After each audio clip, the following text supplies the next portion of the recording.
Good afternoon mga followers.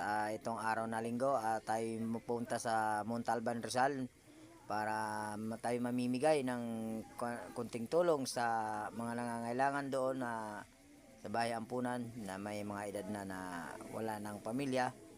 Yun ang pupunta natin. Tayo mamimigay ng kunting biyaya para sa kanila dahil sila ay wala ng pamilya.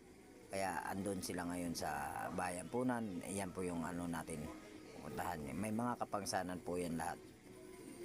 Yung iba naman hindi pa naman kaya siyempre may mga edad na may mga nagbe-birthday. Ayan po, dadala natin ng Jollibee o kaya may cake din kasama. Ayan mga followers, yan po si Bantay Bayan, BB5, BBHPJ. Yan po yung ating alikain, pagtulong, kawang gawa lamang po na walang hininging kapalit para sa taong bayan at sa sambayan ng Pilipino.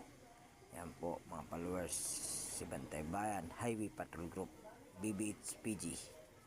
Thank you very much. Subaybayan nyo na lang ang aming video para lagi kayong updated. Pa-subscribe na lang, paki-like at paki-share na lang din. Thank you.